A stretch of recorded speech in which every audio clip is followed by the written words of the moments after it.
Yesterday, Bungie confirmed that Shadow and Order, which was originally supposed to come out in March, has now been delayed until June.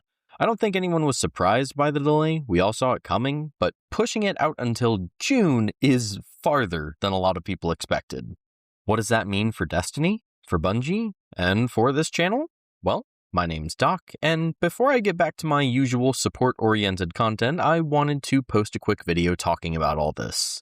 So, here's a screenshot of the actual confirmation that Bungie put out on multiple social media platforms. They said that Shadow and Order is undergoing large revisions, so it needs to be delayed. It'll still contain some quality of life changes, but also apparently add raid and dungeon loot refreshes, Pantheon 2.0, Tier 5 stats for exotic armor, and more.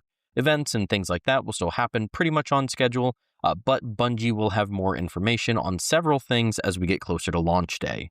Also, as a side note, DMG has apparently confirmed that crafted weapons are going to get some changes that will allow them to essentially be on par with Tier 5 weapons, which is pretty cool as a crafted weapon enjoyer. So, what does that mean for Destiny and Bungie? Well, I'm sure part of the delay was in preparation for the release of Marathon. I don't think that was the whole point, but I'm sure that it was part of it. Bungie doesn't want their two games competing with each other, even though I don't think there's a whole lot of player overlap between the two. But since Marathon is the shiny new thing, it's going to take the spotlight, no matter what. Still though, I feel like a delay until June is more substantial than just wanting to avoid release date competition. Part of it is that I do think Marathon's success or failure will have a significant impact on Destiny in some form or fashion, for better or worse, hence why we don't have a roadmap yet. The other part is that I do think the delay is truly to make Shadow and Order better, or whatever they're calling it now. Do I think that we're going to get an into the light level content release to make up for the delay like we got with the Final Shape delay? Probably not. I do think, though, that Bungie is likely making some changes and additions to Shadow and Order that they haven't revealed yet. Now the question is, based solely on what we know to be 100% confirmed, will Shadow and Order be enough even after the delay? I don't think so. I definitely think Pantheon 2.0 and the loot refresh can be great for the current player base, just to get people playing the game again.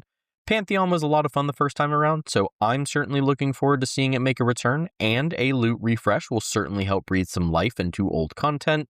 Maybe this will even be enough to keep some players around for a while longer and bring a few back. I don't think, though, that stopping the bleeding is enough. No matter what sort of metric you use to measure player numbers, there's been a pretty sharp downward trend since the Final Shape, I have to admit. If there are long-term plans for Destiny, the focus should be on bringing former players back. And I don't think Shadow and Order is going to be able to do that, at least based on what we know right now. What would bring players back? Well, I've got some ideas, but that's a topic for another video that I'm actually already working on. So what does all this mean for me, Doc, who decided that a new year and a new saga would be a good time to get back into making Destiny content? Well, honestly, it actually doesn't mean anything for me. You may be surprised to hear that considering my analysis of the situation, but despite that, I'm not panicking yet. And I'm still hopeful for the future of the game. I've got plenty of ideas for videos that I'm going to be working on regardless of what happens with Shadow and Order. Alright, I'm not blind. Things are definitely bleak, and this might actually be the single lowest point in Destiny's history. That being said, you guys know I like to keep things positive around here, and I've been playing this game for around a decade. I'm not going to stop now. I'll probably put less hours into the game and even take a break when I'm not streaming or working on a video, but I'm certainly not quitting. If Bungie says the game's over and it's not getting any more updates, well, that's a different story, but we'll cross that bridge if we get to it. For now, though, I don't plan on changing anything. I still support Bungie and have fun playing Destiny despite its faults, and I'm happy with the amount of time that I put into the game each week.